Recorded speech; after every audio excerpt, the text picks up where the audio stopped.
Hey everyone, welcome back to another episode of Grow Your Tutoring Business with me, Richard Cow. Today you are going to meet Kevin Wrenn, who is a franchisee of Conexus. His territory is in Preston, the north of England.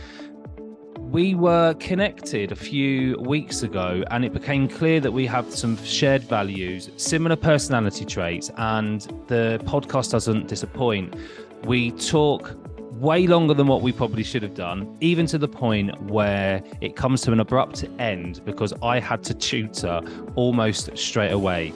I will make sure we get a proper ending to it. We've actually already recorded a part 2, so keep your eyes out for that one. So enjoy Kevin's message and story away from teaching and towards tutoring and the role that Conexus has played in the next part of his life.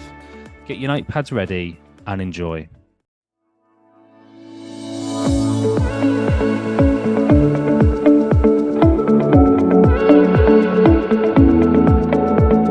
Welcome back, everybody. We've got a really special guest. We've got Kevin Wrenn today, who's from the north of England. So we've just figured it out. About Preston. Was it Laleham, did you say, Kevin? Yeah, Leyland, just south of Preston, heart of the northwest. Lovely, brilliant. And it is like for me, we were saying before about trying to judge places in the country by football grounds. That really works for me because I'm like, right, I know that's just above Manchester, and if I was going just above Manchester, there's Bolton, so it's a bit further up from that. Oh, I know when I looked on Google Maps, I was like, I was really close to Blackburn as well. And there's like places where I've been that although Preston, I don't think I've been to for football. Yeah. I've seen Preston. Well, plenty of football grounds around by us, but not far from Anfield. That's the main one, is it? That's the main one for you, Kev. And we've just had a chat for about 10 minutes about football, but we're going to try and not do that unless we can really squeeze it in. And I was saying, like, the dream would be let's just start a football podcast and drop tuition, and get monetize the football stuff, and we'll be laughing.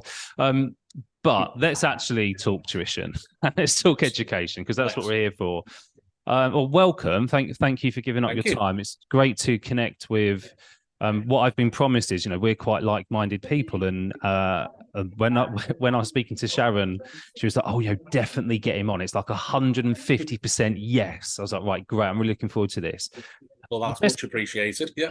The best place to start is just tell us a little bit about your educational journey as a teacher, and then what happened to make you move towards tuition. Okay. Well, I suppose we'll start at the start, shall we? 15 years ago. So I did a degree in languages. So at one point I was fluent in French and German.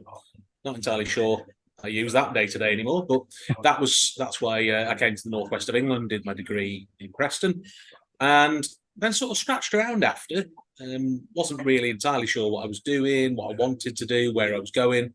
I suppose young single man with young single friends and enjoying it. But once I started really focusing, a friend of mine was a teacher and he'd gone into it a couple of years previously. I was between jobs and I went in just for a couple of afternoons. And I thought to myself, he gets to do this for a living. This is fantastic. So cut to the chase, I applied to do a PGCE, got onto the course and qualified as a primary teacher in 2007, which was the same year my daughter was born. So that was a really interesting September. My first term as a teacher, my first month as a dad. And at the time, I didn't drive either. So my memories of those first few months were jumping on buses to go and do half a day's supply for 30 quid. Wow. After changing nappies at 3 a.m. So it was a really interesting start. But to be honest, it was a brilliant start as well because I was in all sorts of different schools, all sorts of different venues. And I quickly started learning the craft, which was getting a lesson delivered in a range of different circumstances. Those are the very early days. And then I found a slightly longer placement and started picking up the skills, the art, the craft, and actually getting under the hood and working out what teaching really was. Because that's something 15 years down the line, I kind of know the ins and outs of the industry that I've now left. But then I was very green and just saw the wonderful hour teaching with children and all the other things we think of as teaching. But slowly started to peel back all those layers and look behind the curtain and thinking, okay, there's a fair bit more to this. Yeah. But I had some fantastic mentors at those schools, not least, as I say, one of my closest friends was a teacher, and I ended up at the same school as him for a while. So, yeah, after that, stayed at the same school. So following that was a short-term one. Stayed at the same school for 8 years and kind of worked my way up from, and I'll be honest, I look back now, I knew very little. And it was really unconscious ignorance because I didn't know what I didn't know. And they were testing times, new child, all the rest of it. And I can vividly remember that school. Are we allowed to say names? I could be risky, but I could in a always city school in a city school in Preston. I really liked it. It was in a down hill neighbourhood. Wasn't the leafy suburbs, and Sure. I think for me that's where I work best. I came from a council estate, and we didn't have much when we were kids, but we had a huge family, and we always had lots of love, lots of family, lots of good times. But I felt I always worked well with those kids who had less. It's just who I am as a person, and they seemed to respond to me. And over those 8 years, my word, we had some good times, we had some hard times, we had some fantastic learning experiences for me as a teacher. You know, I honed my craft there under the head teacher, who was a fantastic mentor. She really was fab, but she shot from the hip, and that is an understatement. So I was never left in any doubt about where I stood in terms of my qualities, and never left in any doubt where I needed to improve. And that really worked for me. So yeah, got to the point where I was consistently delivering excellent results, excellent teaching, all the rest of it, and started on the leadership pathway. Did a stint as assistant head. And then the plan was to go to this new school in Burnley and, you know, sort of put the last few bits to my resume before going on to deputy and headship. And I think at that point, you know, I think all of us get this period in our life where somebody's rolling your numbers and they are not coming out right. So I had 4 or 5 things that happened. You know, illnesses with my parents. I had a fairly serious car crash. My now wife and girlfriend at the time, we were delighted to find out she was pregnant, but then there were a lot of complications. My son's absolutely tickety-boo. He was absolutely grand, but all the way through the pregnancy, we were told there were going to be a lot of problems, etc. So that period of time that we all have it in life. Everybody has those periods where everything's just coming out wrong, and for about 18 months, 2 years, everything just seemed to go wrong, which made sort of progressing career-wise very far down the pecking order of importance. Yeah. So at that stage, Kevin, were you assistant head at this point? No, I was a member of the senior leadership team. I was part of the safeguarding lead team, and I led on disadvantaged pupils. Okay. So, you know, you can really see where my areas of skill were. But yeah, it was very much the idea of just do 2 or 3 years, having a really good impact on the school, and then I'd be set for sort of deputy headship and then headship. Didn't work out that way, and so I returned back to teaching in Preston. Cannot say enough about the school that I went to. I still keep very good contact with it. With certainly the deputy head who I work with there, who's become a good friend, who really picked me up from. And I'll be honest, I know this is a theme that we want to explore. My mental health and my general overall state of mind was extremely low when I joined that school. Not from any one particular thing. It's nobody's fault. It's no, you know, I'm not going to sit here and apportion blame to anything in particular. Just the situation as it had developed over a couple of years had left me at really a low ebb. So what you're talking about there, Kevin, is all those little things compounding together to like leave you, and over time as well. Like it's not just a one-off incident; these things build up over the course of 2 years. Yeah, and something that I think anyone who's watched Sharon's video with yourself or anything else that that wonderful lady does, will hear resilience and mindset and lots of those things. Well, there were two things there. One, I'd not done any work on that at all. I was very much seat of the pants. And that worked really well for me in teaching because I could get any children to get engaged about pretty much anything. But it wasn't built on a house of, the foolish man built his house upon the sand. I wasn't built on rock. And so I didn't have that preemptive work in there. And there's only so much. I'd always been good at the gift of the gab, a little bit of surviving by the narrowest of margins, if you will. But always managed to get myself where I needed to be. And I think that was the period of time where I realised that wasn't really a great strategy going into my late 30s. Started to rebuild myself at this school. The head teacher was fantastic and very realistic and just said, just get in there and teach. You can do it. I can see you can do it. Just go in and do it. And within 6 months, I was key stage lead. I'd rediscovered what I was good at. Which was fantastic, which then makes it really slightly odd that within 12 months I'd handed in my notice and left. Which brings us to the end of my teaching career, really. Okay. So so in terms of like timeframes now, let's take us through like the end. What year is this? So I handed in my notice around about May 2022. It had been on my mind. Yeah, absolutely. The one thing I want to make absolutely clear during this, Richard, is I'm a massive advocate of schools, and teachers, the teaching assistants, the support staff, every person within a school, when it's done right, is an absolute. It's almost heroic that they do it in the situation that's being created around them. So super clearly, yes, I'm a tutor and business owner. Yes, I want after school classes and in-school classes paid for by schools, etc. I am a massive advocate of schools, or rather the people who are in there for the right reasons to provide the betterment of children. What I'm not an advocate of is the amount of things that are put in the way of actually achieving that, which is kind of what I'd come to realise. And I'll tell you exactly when I knew. It was SATS results day. So I'd been in year 6. I've been in year 6 teacher for a long time. SATS results come through, head teacher's office on the portal, reading, absolutely fabulous results in reading.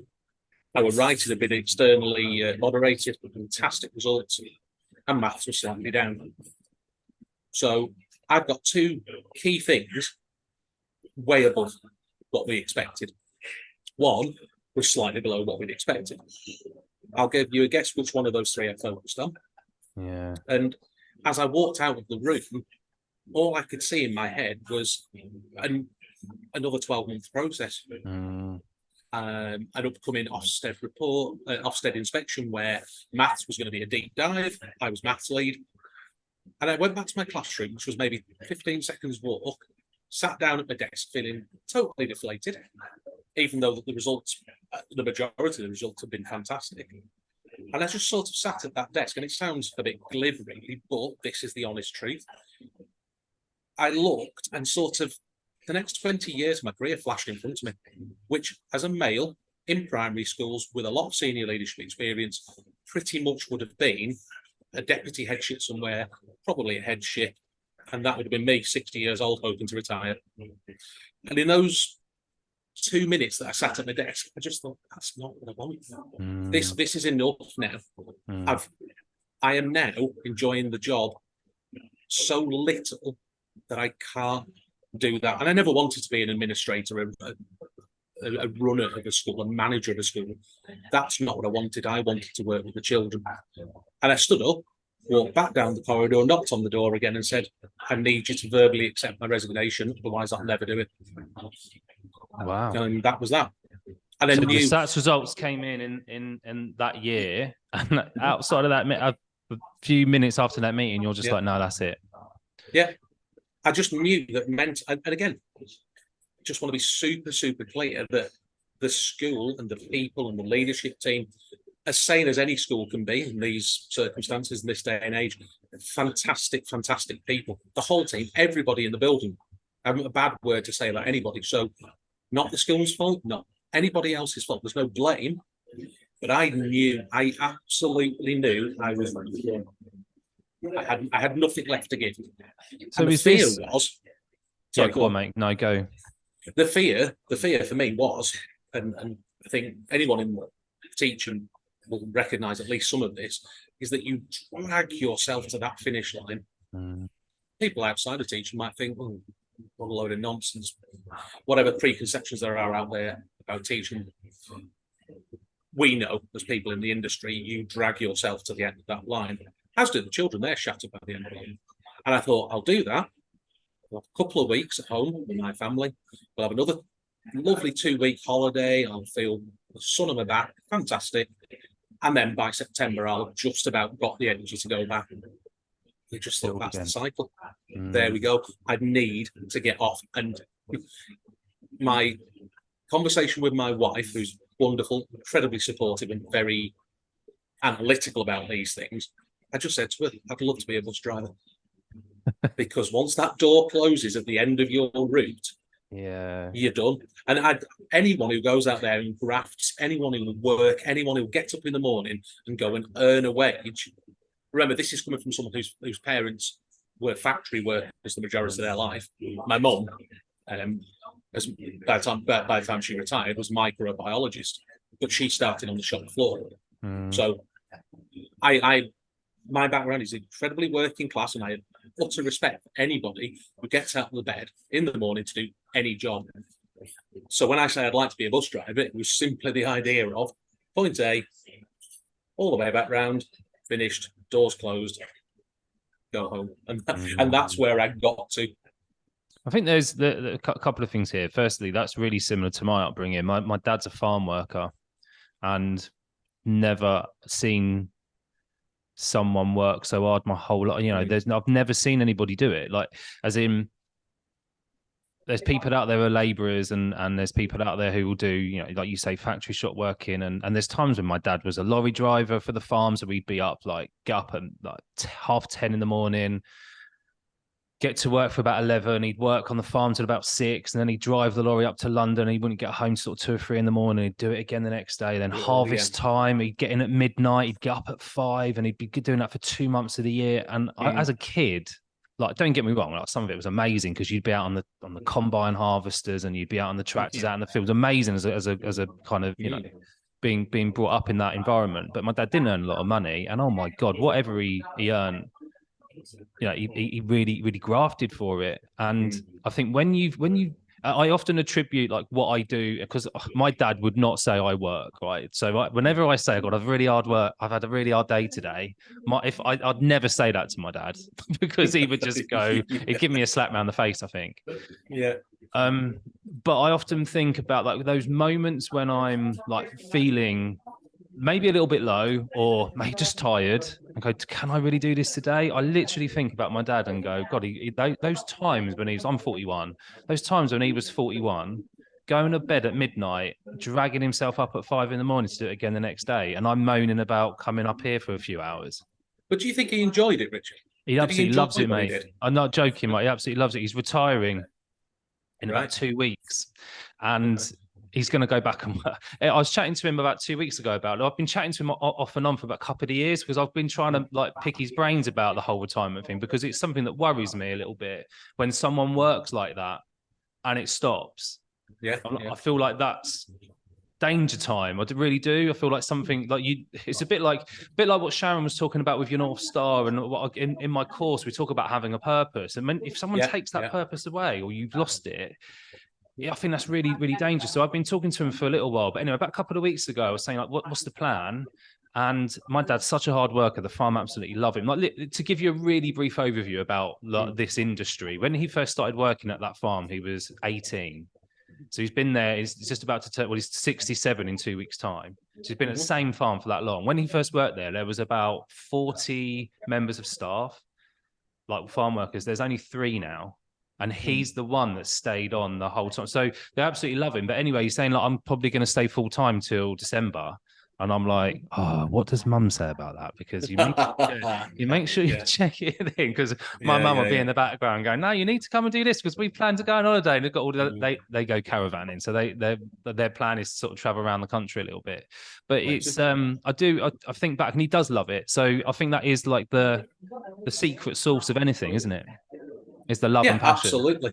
Yeah, and that's what you'll find if you go into buildings, schools, you will find people who are massively passionate about it, but that passion is so diluted that I don't want to paint a picture necessarily of doom and gloom, because there'll be parents watching this thinking, what am I sending my children to every day? That's not what I mean. They're wonderful buildings. The children, Yeah. they're surrounded by people who love what they're doing. Places to thrive. Yeah, definitely. Yeah, but you step away from that once.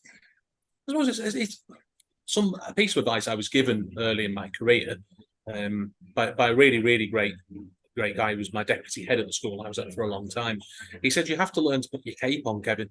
Now, I wear my heart on my sleeve. If I'm not happy about something, it doesn't take a genius to work it out. And he said, you're going to have to learn to put your cape on. Whatever's happened that morning, whether the kids are playing or whether you disagree with your other half, when them children come through the door, the cape goes on, and it doesn't come off until they're out of your classroom. And that always stuck with me.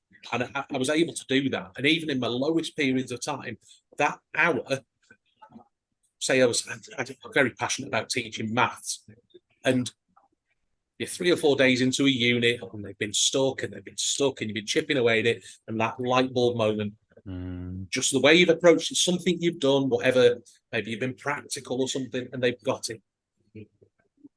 Those moments would take me away from whatever I was worrying about, my lowness. And that was almost a salvation to me, the actual teaching. But then the door closes, out comes the paperwork, and you start to lose that will and that enjoyment. Yeah, I in your sort of notes before we booked in, or when you booked in, sorry, for the podcast, and you made some notes, one of the things you put in there was about like the education system. And I think what's coming really loud and clear is like, look, the issue isn't the people. Right? The issue isn't the people in education. Nobody goes into education because it's an easy ride. And I know there's like a kind of maybe a view from people outside of education looking in, going, you get 6 weeks of holidays and you get a holiday every 6 weeks and all that kind of stuff. I ignore that mostly. But so people inside know what the stresses and strains are, but nobody goes in it for an easy ride. Nobody goes in it because it's really well paid. And I think particularly when you're talking about support staff, they would be better off going to work at Morrison's, Asda, Lidl, Aldi, whatever, pick your choice, and just get, doing a 9 till 5 job. They would be better off financially doing it. So they are the glue, Richard. They are the glue that holds schools together. I mean, you've got the educated and the postgraduate education of teachers. You've got things like MPQH for the head teachers and all the rest of it. I can tell you, every single school I've ever worked at, the support staff are the glue, and you've always got those ones who've been there 20, 30 years.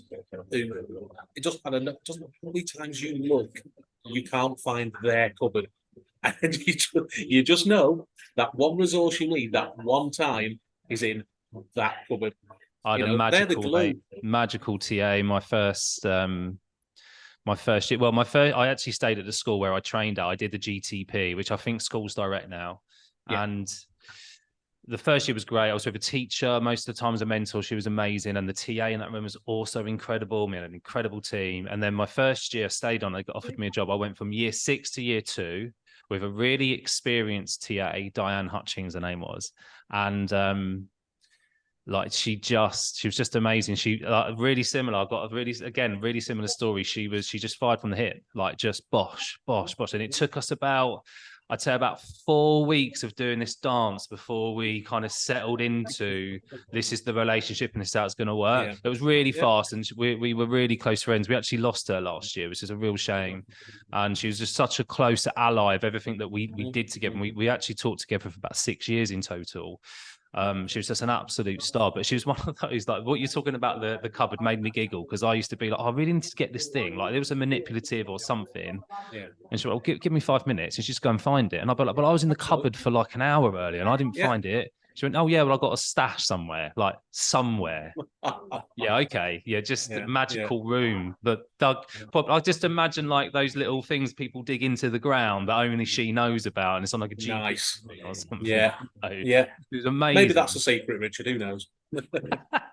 But you're so right. And I think it was my second year. I qualified in 2012, and it was that year, or was a year, or during that year, that there was a study put out, and it was, I can't think of the name. It's done by an independent body, we'll call it that, but basically a government quango. So it was very heavily weighted in what the government wanted to put out, and what Richard, it did, you it was cynic. like, sorry. Yeah, I was going to say, Richard, you cynic. Oh, wait, I haven't finished yet. You wait till the. And what it was, they had like interventions, and it was a list of interventions that you could have in school, and they used a star system. So this is how kind of, I just found I the know whole thing exactly the awful. one you're talking about. Yeah. And so TAs were on there, and it was stars. So stars were cost, and on the other side, they had another section of stars, which was effectiveness. And so for cost for TAs was, I think, 4.5 stars, and the effectiveness was half a star. And I was like, well, where have they got that research from? Because even in I've worked with schools for a long time previously, just not as a teacher.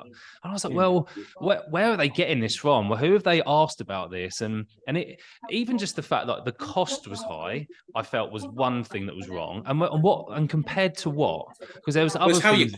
How do you quantify it? How do you quantify the qualities of that TA who's been there 30 years and knows where the bunker is? You can't quantify that. The bunker is like the main thing, but it's do you know what now in hindsight, which is really easy to look back on, I went from that really supportive school with people who I knew really well, and they knew me really well. There was a lot of, I would say there's a lot of stock when you're at a place for a long time. You build your stock of knowledge, like people start to trust you, don't you? And I moved from there to another school where what they sold to me in the interview wasn't quite what I turned up to. Yeah.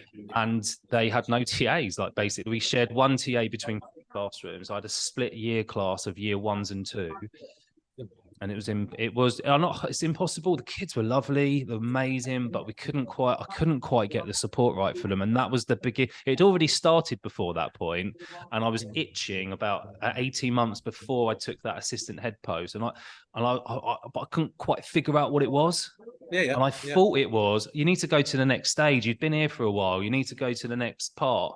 And so I did it, and I realized it wasn't that at all. It was that actually I'd come to the end. I'd started questioning things way too much.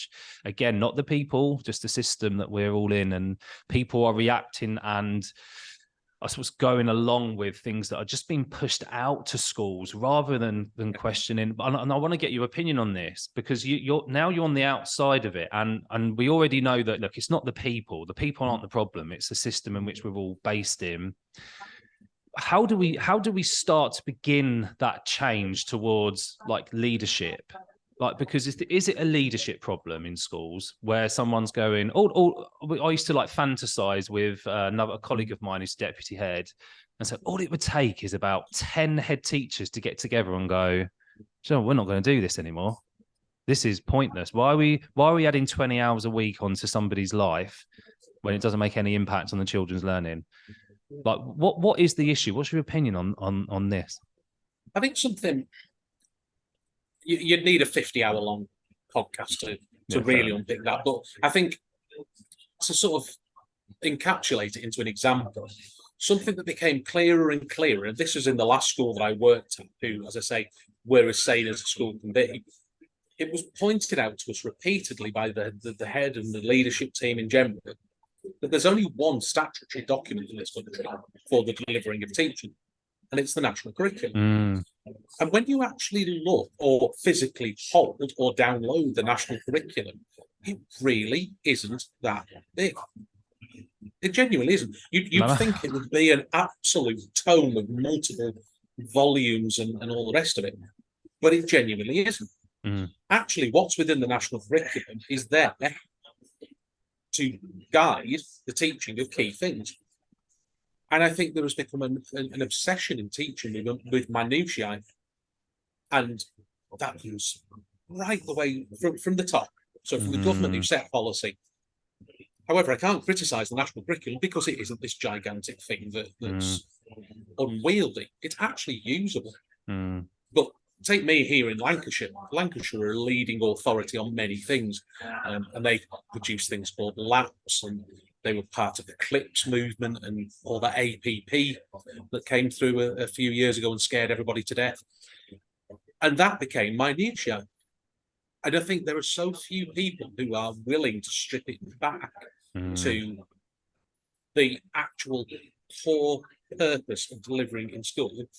And let's not forget, the number one purpose is to safeguard children's physical and mental and well-being. That's core purpose number one, and it is in tuition as well. That core purpose of safeguarding and looking after the well-being of children should lead everything. And to try and distill that into a final score, a final measure, I think is incredibly wrong. And I said this to my daughter when she finished her SAT. She's going into a GCSE next year, but the message will be the same. If there was a GCSE, or if there was a SAT for being a decent person with good manners, you'd pass it every single time with flying colours. And that will do me far more than any qualification will ever get, because that will take her further. And you cannot distill who that child is into a score. But there is an obsession with that score, with that rank, with that minutiae, that whilst the desire of the people in the building is that safeguarded care and growth of the child, that's what we're all in it for. The actual ability to deliver that is so ill aligned with everything that's produced in teaching, it's impossible. And when, at the end of the day, when the sword of Damocles comes down from Ofsted, that's the thing that people are going to teach to. They're going to teach to an Ofsted framework and manage to an Ofsted framework and lead to an Ofsted framework. And somewhere in there, that has got very, very skewed from the core purpose of why we're supposed to be, and why I would, if it were different, why I would still be a teacher if it was more well aligned. So for me, that is where the disparity comes. It does not fit the core purpose of caring and nurturing and growing a young person. Yeah, that's fascinating. That is really eloquently put and absolutely fascinates. And I know that's why Sharon said we would align, because that's pretty much the same. It's exactly the same as what I would say. And even what's really interested me there is you just bringing it back to the national curriculum. When I was at that second school and we were asked to do all of these crazy plans, and I was like, where's the national curriculum? They didn't even have a copy of it. And yet it was the first thing. My head teacher in my last school, he bought us all a Scholastic copy of it when the new one came out. And it fascinated me to look through it, because I was a similar opinion to you. I was like, actually, this isn't that bad. Although, like, now the maths is a little bit, I think the maths is a little bit off. But I mean, if that's the only thing that you could really say, I don't think it's too bad. But when you start thinking, when I start looking through schools' medium-term plans and long-term plans, and you start looking at what they're doing for music and history and geography, look, and these topics are important. It is about knowing their history, where they come from, and that's really important. But it doesn't need to be at the expense of other core values that could be put in its place. It doesn't have to be 2 hours a week of that subject. It can be done in other ways. When you think, and this is no word of a lie, what Kevin's talking about in the national curriculum is, if you look at Key Stage 1 history, it's half a page in the national curriculum. Half a page. Key Stage 2 history is about 3/4 of a page. And yet we struggle to fit in all the lessons through a year. Like, there's no need to do it. It's not in the national curriculum. And I think that's what I mean, is this a leadership problem? Is why aren't people saying, and I don't just mean those who are paid leaders. I'm talking about those aspiring leaders. Where's the people going, I don't think this is right. Like, this doesn't seem right to me. There's got to be that. There's got to be that openness and that willingness to do it, hasn't there? You look at, there are two things that I can think of that stand out for me. One was this obsession with Shanghai and Singapore maths. Yeah. And that Maths became no problem. Yeah. Maths maths. no problem. Yeah, here are all the nationally audited and acceptable ways of delivering Singapore maths to the English curriculum. There was one. I don't know how that quite works, but that's a lovely business if you can get into it and produce that scheme. But you look at Singapore, every single, and I know this, we travelled to Singapore. I was very lucky last year to go to Singapore. We sat and had dinner with friends, and they said their own children, and every single child in Singapore has multiple hours of tuition almost nightly. Mm. And the reason we brought Singapore maths in is because they were high achievers. Hang on a minute, that doesn't tally with the English. I can remember vividly sitting in Burnley, with my mixed class of year 5, 6, Richard, who would do that, with a mixed class of year 5, 6, talking about Sam being at Jakarta Airport. The taxi fare is 32,000 ringgit. And I'm sitting there thinking, my word, some of these children genuinely haven't been to Blackpool Pleasure Beach. Yet I'm teaching them about Jakarta and ringgit. I may as well have been teaching them about Mordor and Mount Doom, and it would have had as much contextual value. So that was what, on this obsession with Singapore. And I was trained in Singapore maths. I am NCETM, qualified mastery teacher. Another one of those sets of letters, but I'm sure it will come in useful somewhere. Yeah, sure. And the other one was a trip by I forget which one of our esteemed education secretaries it was, but one of them went over to, I think it was Finland. So again, Finland always ranks exceptionally high in the scores on education. And the Puma stuff as well, which is like happiness. All of that. Yeah, absolutely. Yeah, they don't take a single national test. Now, don't teach them to read, do they, till they're 7? No, they don't force them to read. They're perfectly capable of reading. They just don't have to formalise the thing. And one of the things was to go into the woods behind the school and whittle. Now, I love a whittle.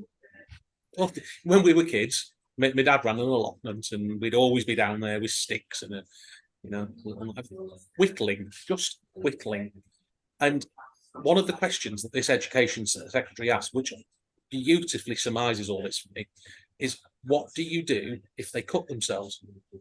Now, his thought would obviously have been a phone call to parents, are we going to get sued, and all these things. And this article very nicely unpicked all that. And the answer from the Finnish educator was, well, we put a plaster on it and give them the knife back. Because what are we doing? These were very young children. These were 5, 6-year-old children, sort of preschool there. I said, well, the whole idea of whittling is to teach them how to whittle. And part of that is to teach them how not to stab yourself in the finger. And he couldn't get his head around it, this education secretary. But that is the essence of learning. Oh, definitely. All right, we don't want you to chop a finger off. So I'm going to assume that the knife was a reasonable sharpness, the size of knife for a child at age, yet capable of cutting your finger. So his response was all about the safe, how do we report it? How do we put a policy in for it? And their response was stick on a plaster and teach them how to do it properly. Yeah. And that, for me, really epitomises the difference between the way we approach things and the way that actual learning is done. And I'm sure this is similar to you, mate, because because of the way you're talking and reacting to it. But there's this little thing that I was brought up with that was called, just use common sense. Let's not overcomplicate this. And at the essence of what we're talking about with the whittling and cutting your finger is that's how we learn, isn't it? We make mistakes. I mean, okay, like they might have stabbed themselves in the finger a little bit, and they might need a plaster, but you stitch it up and you carry on. So not only are they learning from the mistakes, also learning resilience and determination, perseverance, all of those really important skill sets which we need with our children. So yeah, it makes sense. So yeah, in a very roundabout way, that is how I came to spit out of education. So what was out of education, right? What brings you towards Conexus? How did that connection happen? So like a lot of things, it centres around Sharon Corley, this conversation, the magnetic presence and the wonderful presence that she is. And I have to absolutely give credit here that Sharon and I came to know one another through the Life After Teaching Facebook group. So at that time, I didn't know anything about Conexus. I had no idea that Sharon was Conexus or anything. And to her eternal credit, she mentored, or rather, my first conversation with Sharon was that I can't talk to you, Sharon. I'm too emotional at the moment. And this was just before I resigned. And I was totally trapped. I was that pit pony, to coin a phrase. Couldn't see a way out. It was, like I said, I've said this before already in this podcast. I was at an utterly low ebb. And she made me call her. And I just laid it all out on the line. And she said, my God, get yourself out. You have got skin in the game. One of Sharon's lovely phrases. She says, yes, you can. You can do this. We can get you out. No attempt at that point to point me in the direction of Conexus. Her only concern was how low I was, how utterly and totally spent I was, and the idea that she had the time and the inclination to try and rebuild that in me. So that's to her eternal credit, and I am one of many, many people she's helped. And then we did the back and forth a couple of times a week. She'd get on the phone, we'd chew the fat, and Sharon, very straightforward, northern lass, talks. What you see is what you get. There's no show. And yeah, we hammered out a plan. I jumped out of teaching. I think the plan was sort of heading towards the end of the year. I'd jump out to give myself that time just to put everything in place. But I knew I had to go sooner. And it was only at the point where I jumped, we started talking about this Conexus, the tuition company she runs, and would I come on board and do some tuition as part of one of their programs. So she was just trying to line me up with a bit of security, which was much appreciated at the time. But very quickly, I started looking into it and thinking to myself, well, hang on a minute, this is all the best bits of teaching, but without all the worst bits. Actually delivering the stuff that I'd really, really like to deliver. And that would have been what? May, June time. And then I spent months and months and months sort of stalking social medias, getting in touch with other people who were already running Conexus franchises, kind of looking for this sounds too good to be true, what's going on under the hood. But every time I lifted a stone, it was, oh, okay, yeah, that makes sense. Every conversation I had with people who were totally, it wasn't in their interests to pull the wool over my eyes or anything like that. I got straight answers, any concerns. I went down to head office, went back a few weeks later with my wife because I wanted her very much to be involved with the decision. Did the numbers, which was way outside my comfort zone. Her COO, Sarah Dunwood, she spent a lot of time with me going through the nitty-gritty of the numbers. Fantastic. She really dealt with a complete novice. I had no idea. And it just kept on making sense. And so I just thought to myself, do you know what? I've recovered a little bit of my resilience. I've recovered a bit of bravery. I am going to jump for it because I think I can make this work. And I did. So in October, I signed all the paperwork, and in the January, I launched my first 2 classes. So it's super recent, right? So January. So 23. Yeah, wow. So what's the journey been like since January? Well, I'll tag on October up to December then, which was very, very quickly. I had a couple of projects lined up, which partly because of the speed to market that you get through Conexus, because it's a tried and tested formula. They know what they're doing. Everything's there. The beauty of a franchise, this is what you're signing up for. And I got that in spades. It was all there, and it just took me to do the steps, work through the steps with them, and I did. And I think through the relationships that I built up over 15 years, I managed to get a couple of schools on board really early. So once I'd done that, the contracts were signed. I was like, oh, That's a really nice chunk of change. And that's Mm. guaranteed, that's contracted, that's with a school. Right. So right from the off, there was a bit of pressure off from January, because the contracts would start in January. So I went back and did some supply teaching between October and December, just day-to-day supply, and I had an absolute ball. It was so much fun, because all I did, I went in, I taught, I marked a few books, and I went home. A bit like being a bus driver. Yeah. And I remember a lovely little school. It was over Chorley Way, and I went there regularly. I was there. I think one of the teachers was off on jury service, and then anyway, got on really well with the school. Really nice fit. And one day they had a staff meeting, and I was sat in the classroom opposite where they went in.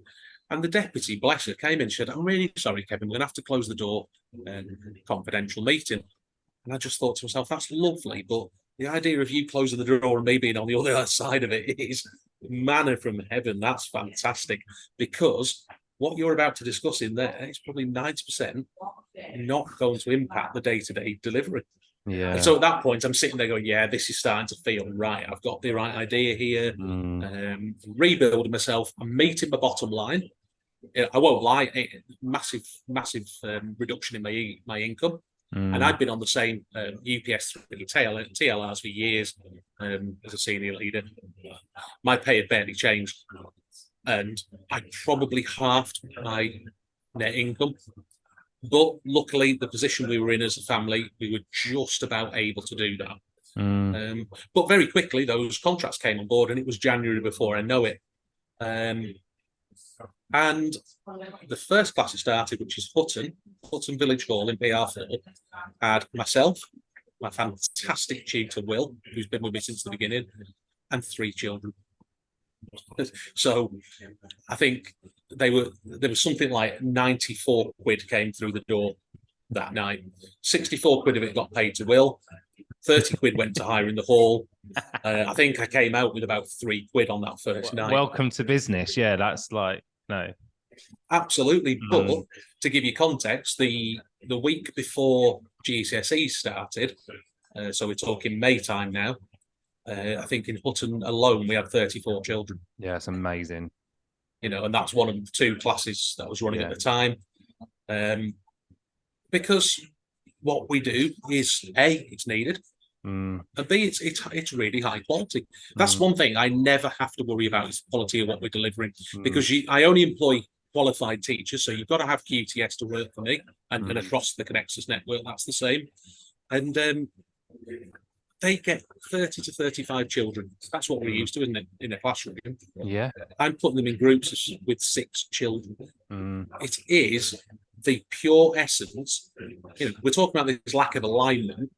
This is pure alignment. This is 6 children coming to you because they want to be there, and you've got the time to interact with all of them over the hour or 2 hour session. It's magical. Absolutely fantastic. It is magical. It is. And it's why we get results. It's why we get progress. It's why confidence builds. So for anyone watching this who's thinking of signing up for tuition, that's what you get. You know, there's no product. I can't give you anything at the end of it, but I can tell you that when your child is there, that's what they're getting. That small group, that confidence. What parent, and don't get me wrong, I understand the fact that money is a massive issue. It always will be, it always has been, but it's a real pinch point at the minute. It's a pain point for parents. I do have things in the pipeline I'm trying to work on to try and mitigate that for parents who perhaps don't have as much income. But if you are able to get your child, and remember, we're offering it at £16 an hour. You know, if you take the 2 hour option, and I think that's a very, very good price for what we offer. But what parent wouldn't want to do that? So in terms of a business, what am I selling? Yeah. I'm selling the very thing that we should be delivering in schools but can't. And if the system wasn't broken, I would still be a teacher. That's a very common sentence that tutors say to me, whether it's on the podcast or privately. You know, if it was this different or something changed, I'd still be there. But at the same time, like we're grateful for the experiences that we've had as teachers, and that's kind of led us to where we are today. And actually, it's a bigger purpose. You know, you're still supporting children in a way that it feels right. That's Yeah. that's all I can offer. That's often what I say. It just feels right.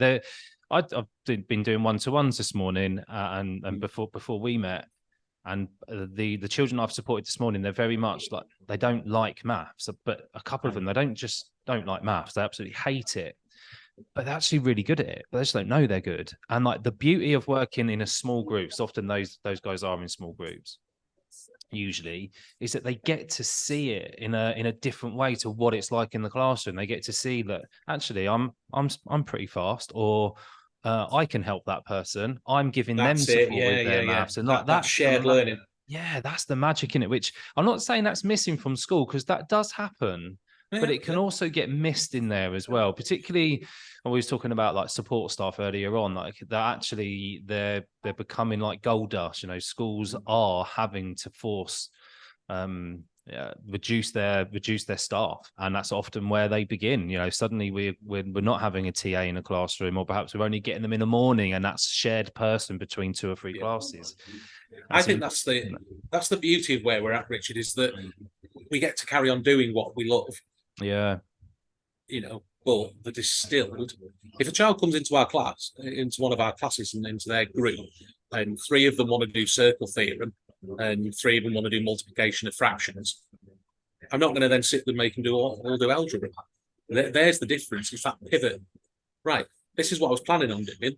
Oh, we're all nailing that, are we? Yeah. Right, boom, twist there. In Very that true. very second, you can twist it, and that's something. Forget all the grander scheme of things with schools. That's not physically possible in classroom to do that for 3 children. You know, you've got to have the 35 children mindset. Yes, small groups, etc. But we can sit there and go, right, Yeah. part that, let's smash on with this. And that's where the progress comes. And ultimately, because we're in an exam-led system, let's play them at their own game. Let's get the children in. Let's build that confidence. Let's improve the grades, because that's going to open doors for them. And that's the essence of it: opening doors, building that confidence, and actually driving them on in a way that's going to be useful to them. What's your plan for the next year or so with the business? Yeah. Well, so we've, as Conexus Preston, I've just purchased 2 new territories. So I'm now expanding into PR2, which is Central Preston, Fulwood, that sort of area, and also PR3, Longridge and Garstang, which is just north of Preston. So I've got three franchises now. So expansion, that's and that's based on that core belief that what we do is high quality and really good, and that won't ever change. So essentially, it's more of the same. You know, get that groundswell, get that, I guess, that knowledge of who we are. I'm finding all sorts of different sponsorships at the minute. We're sponsoring a soapbox derby in the middle of Longridge at the start of September. Sponsoring an agricultural show, which is a huge thing up in Chipping. Just getting our names out there. Working alongside St Catherine's Hospice, who, if I may just give them a mention, St Catherine's Hospice, amazing local charity, who do so much for cancer treatment and palliative care, and all the incredible and difficult work that goes on around that. They're a huge charity just down the road from where we are. So as a company, I want to give back as well as get this turnover going and bums on seats and all the rest of it. I want to give back, and I want to try and support things that are important. So St Catherine's, they're going to be a big part of what we're doing, trying to support them. Yeah. But really, as a business, I've now got a model. And I sat down a couple of weeks ago with Sharon and Sarah, and got a thorough grilling on my numbers, and had I considered this, and spreadsheets. And Sarah's an absolute whiz on spreadsheets, and she really drilled down into it and picked a couple of bits and bobs to tweak and really understand my business. And we agreed that we've got a really good model to go forward with. So hopefully, for me, it's a case of put more classes on, give more children access to even better results, confidence, all the rest of it, and then move on. 12 months from now, as long as the cash flow is what it should be, we're talking nitty gritty of numbers. I need that cash flow to be at a certain point, and then I will expand into another couple of territories. And sort of the point being that it can be replicated. As long as I keep that core understanding that the only thing that matters is that those children are getting high quality sessions, then really there isn't a limit to it, because there will always be parents and always be children who want that extra for many different reasons, but they'll always want that extra. And if I can always make sure that we position Conexus as a deliverer of really excellent provision, then I should always, with my very low overheads, be able to deliver that. Yeah. So I guess you're moving on then into a structure of me as a CEO, and then a COO and an ops team. And, this is very much the way that I've looked at it. I'll be perfectly honest with you, Richard, it scares the bejesus out of me. Yeah, I think that's such an amazing thing, though. I think it's hard to, if you're a tutor listening to this and you're just starting out, or perhaps you're a teacher thinking you're leaving, and there are different levels of being scared. Like, there's being scared to pay your bills every month. There's being scared because you've got to stay in a system which isn't working in your world. It's making you feel a particular way. But then when you become a business owner, there's like a little bit of a switch. And if you're not feeling at least a little bit scared as a business owner, you're not pushing yourself hard enough, and you have to come back to that mindset. Am I feeling scared enough at the moment? Or it might be a different question, but that's essentially what it is. But yeah, it should scare you. It's exciting though, isn't it? It's really, really exciting, but also the thought of not working for money. Now, I love to read when I have the time. Anyone who's read Rich Dad Poor Dad, that's where I'm at the minute. And I'm loving the messages, this idea of not working for money, but money works for you. Yeah. And again, I go back to something that really stands out for me is when my wife and I first started living together. We lived in a really nice house at the very, very end of a long lane, in a little village called Longton, where an out for an office, New Longton we lived in. Right at the very bottom of the lane, it had two entrances to the driveway. And at the time, I drove an X5 BMW, and my wife had a 118 BMW. And I pulled up one night, I'd finished school, I'd worked all my hours, etc., absolutely shattered. Middle of winter, so you can imagine northern rain coming sideways and all the rest of it. That's like July, isn't it, up north? Like sideways rain. I'm looking out at the minute, and I'm actually spotting a big yellow thing in the sky, so we're going to investigate that in a minute. But I remember looking at the driveway and thinking to myself, well, which side shall I go on? And I had a deep loathing of myself at this point. Now, this is perhaps where we're going next in terms of the mental health side of things. Deep-seated loathing in there of who on earth do I think I am? Two BMWs, and I have to decide which of my sides of my driveway I'm parking on. Never mind the fact that I'd earned every single flipping penny of it. And on the X5 looked lovely on the outside, on the inside now it worked, but it didn't. In my head, we walked everywhere as kids. We never had a car. We went on the bus. I didn't realise that. I suppose we were poor. We were family rich. My mum's one of 12. Wow. So she's the oldest of 12. We lost my nan just over 12 months ago. So mum is now de facto mum of the family. So you can imagine what our house was like. My nan's 80th birthday about a decade ago. There must have been about 200 people in the room. Every single one of them I was related to, and I must have known about a dozen of them. So our house was rich in people and family and the craziness. It was bonkers when there was a family party. But I don't think we ever realised that we were poor until we got a bit older and sort of teen years, and you're savvy and think, oh, we're always sort of 6 months. We were one of the last ones to have a telephone, or if we had a computer, we had the green screen version, not the colour version, all that sort of stuff. What we never wanted for anything was the difference. And there's me now, my daughter, bless her, absolutely love her to bits, but she's very little idea now what it's like not to just have what you want.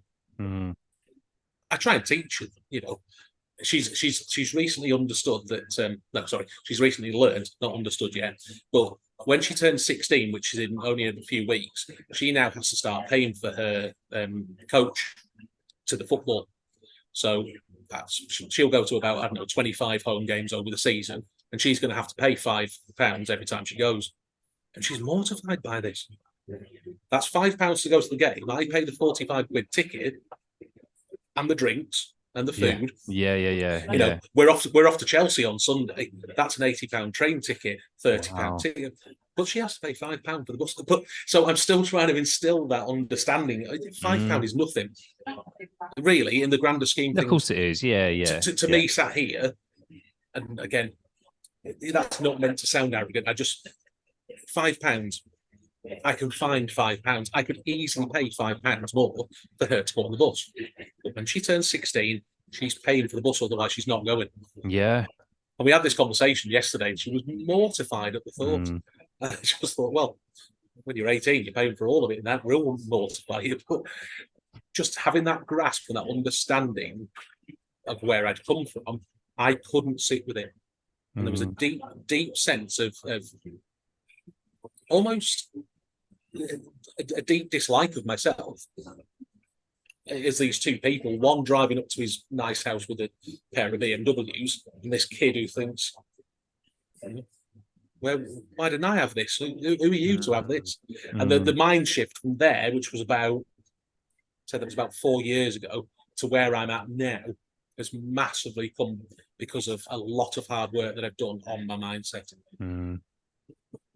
That's tough, isn't it? Well, we talk a little bit about money mindset as a non-expert, and I call a non-expert as in I wouldn't go and teach other people about this specifically, but I just talk about the work that I've done over the last probably 5 years. But I think more importantly, it's been the last three where it's been a challenge at times. Like just for similar kind of stuff, as in I don't have a driveway, so I definitely can't compete with you, Kev, on that bit. But there's certain times I go, why am I feeling like this? I don't get why I'm having that conversation with myself over something silly. Like sometimes, and a little bit from my dad, who's always had to watch money. So he would do things like he wouldn't park in a car park in town. He would park 3 miles away, make us all walk. Right, so we did have a car. My dad would always have a car like that. We didn't walk anywhere. We couldn't have done anywhere where we lived. It was just too rural. No, and something that really helped me was reading a book by Ramit Sethi. Have you heard of him? Yes. Yeah. So he's I think he's got shows on Netflix now, and he does podcasts as well. But his book, which sounds like a scammy book, it says "I will teach you to be rich" is what it's called. So it sounds really scammy, but it's not. And it has this thing in there that's similar to like the message of Rich Dad Poor Dad, like make your money work for you, in various different ways. But he has these things called money dials, and this is something which I've been using for a couple of years now. And it's where you decide where you spend your money. When you spend it, let's take football, because this is something you and I both share. It's something actually I've got rid of recently, right? So it's not something that I actually go to that much anymore, whereas I used to go a heck of a lot. Like if you want to, like football, you love it, right? So you'll travel around Europe watching Liverpool, right? So we were speaking about that before. Let's say like that's the thing that you really want to go heavy on. Like how could you make that experience even better? Like, so you start thinking about how you can make it even better. So it could be things like, well, it'd actually be good to go with friends. So I might try and get my friends tickets, which would be impossible, but maybe. Or it's the traveling. I don't like the traveling. So you think, well, if I can spend a little bit more, could I make it more comfortable to make it more achievable? Or perhaps it's like, I need to be able to get there and back for the business. So sometimes I don't go to certain games. Or is there a way of sorting that business part out so you can go and enjoy it without having that?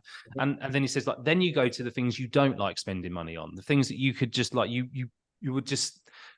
basically just trim it back as much as you can. And so what you start doing is going, right, these bits in my life, I don't really like them, they're there, but I'm going to just make sure that I spare the bare minimum, and then anything I save there is going to go into make these bits that make my life really enjoyable. Without question, that is where I'm going to pump my money into, and that's going to make my life that much better. And that's something which I come back to. And there's money rules. So with money rules, so my money rule now is if it's business, if anything's under £100 and it's about saving me time, I don't even question it anymore. Oh, that's £100. That's nothing. That's going to make my life. And often these things are recurring payments, right? So often it's like an online system or whatever. If it doesn't save me the time, it's cost me £70 to find out. That's it. And you can write that off. And then you can go, well, actually, it wasn't worth it. It didn't pay out. But anything over £100, I wait 48 hours. So I have this kind of downtime where I go, right, I like this. So at the moment, I'm considering, actually, it's going to be a little bit longer. I've been considering upgrading my laptop. And it's quite a significant expense. And I'm like, is it worth it? And I keep looking. And every time I look, I wait 48 hours. And I haven't bought it yet. So it's kind of telling me that actually right now, it's not, but it's kind of like a good thing for those catching yourself out and doing a bit of money. Yeah, mindset. I love that. It's strategies and systems. It always comes back to a strategy and a system for me. And I know I'm okay. And I can give myself a talking to over coffee now. I'm okay. I've sorted that bit out. But it's just interesting, isn't it, that I don't know what your mindset's like about this, but previously, before I started running a business, I'd like read these business books like Rich Dad, Poor Dad and The 4-Hour Work Week by Tim Ferriss. And there was bits by Alex Hormozi I used to read, and Simon Sinek, who's the marketing guy. He's like amazing stuff. And I've just read it. And don't get me wrong, I'd be inspired, but at the same time, I'll be, oh, that's not for me. They're not talking to me. That's not me. That's other people. But it's alignment, isn't it, Richard? That's a word that I think is writ large across a lot of those influences. It's alignment. I mean, I've always been, for my geeky side, really into Football Manager, Championship Manager as it was in the day. To the point where I used to run a website and a forum dedicated to lower league management. The idea that you have to start in the lowest playable division in any country, and you weren't ever allowed to use the search screen. It was real. I learned how to Photoshop kits, create XML files, put it into the game. Oh no, I went full geek on it. Wow. But that's my thing. I'm not really an avid television watcher, or over the last couple of years I've stopped drinking alcohol completely. So all those sort of things have come out. Do you know, I've barely touched Football Manager since I've owned a business. Really? And it used to be that used to be my way of getting to take myself away. I remember vividly going to France and chipping the car windscreen. Driving near Niort, so southwestern France, and we'd driven around to try and find an auto windscreen. My French was reasonable at the time, but even so, trying to fix your windscreen in France is not the easiest thing. For the par breeze, I did learn that. But we drove past Niort's football ground, and I'd just finished a massive save, like a couple of years worth of managing Niort on Football Manager. And I knew my wife was the one for me, because I said to her jokingly, "Oh, I'd love to go into that stadium there. I used to manage them on Football Manager."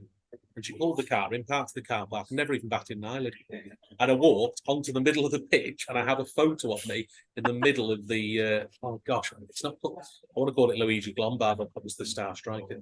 Anyway, that freedom to just go, I'm going to just do something. But you know what? I haven't touched that game since being a business owner. Not because I've stopped myself doing it, but because all my spare time at the end of the night, kids are in bed, my daughter's upstairs on the phone. My mum lives with us, so she's been sorted out. She's gone to bed, all the rest of it. And my wife's an early one to bed. So say 10 o'clock, I put YouTube on. So I stop, instead of watching Football Manager videos, I'm watching people like Adam Earhart, who's a big social media marketing guy. And I'll just watch, and I'll get into a YouTube hole. I love Diary of a CEO. Yeah. I love that. I was watching the one with Russell Brand. Yeah, amazing. The other night. I'm a massive Liverpool fan. Jamie Carragher was on there. Yeah. And I've realised that without meaning to, I've created a habit now of listening to like-minded people. And again, that's something that's trained my brain to think in the way that business people think. And I'm only at the start of the journey. I'm still an absolute newbie. There is vast amounts more that I don't know than I do know. I'm incredibly lucky to have people like Sharon and Sarah and the whole Conexus family. But if I make that a habit, which it's become, where am I going to be in 12 months' time? I'm going to be 12 months more knowledgeable. Mm. And that's a joy thing. It's not something I sit there and think, oh God, this is CPD. It is. It absolutely is CPD. But I'm not sat there for 2 hours at the end of the school day thinking, for God's sake, do I really need to know how to map out the geography unit?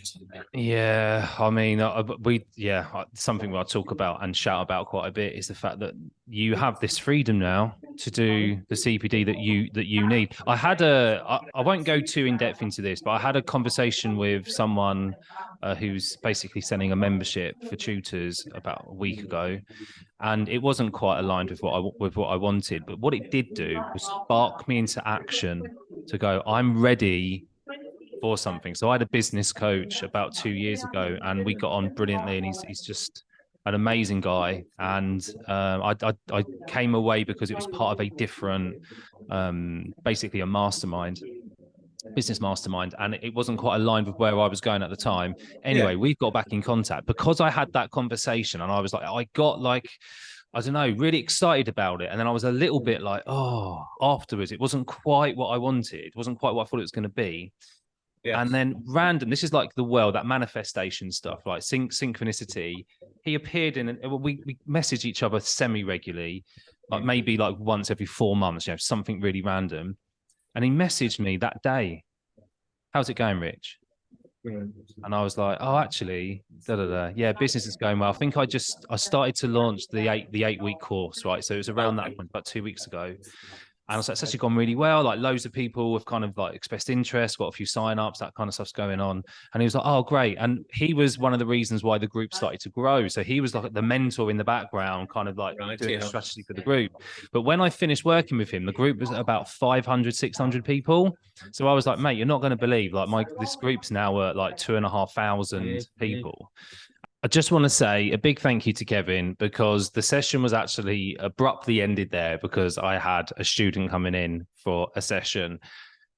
We'd spoken for just over an hour and a half, and I've edited some bits out, but we have recorded a part 2 because we were both wanting to talk a little bit more about mental health from school and into what we now call real life. However, we know there will be lots of people who are listening who may be still at school and need some reassurance that there is a way forward. So we have recorded the part 2. It's a big thank you to Kevin, because I really enjoyed recording this podcast with him, which is why we've done a part 2. We've also got a plan to do a few more in the future on a more regular basis. So thank you, Kevin. I hope you've all enjoyed it. If you did, and you're at this point right now, please consider giving us a like on YouTube, give us a follow, and also if you're on Spotify, the same really helps. Make sure that we can reach as many people as we can. Right, take care, everybody. See you soon.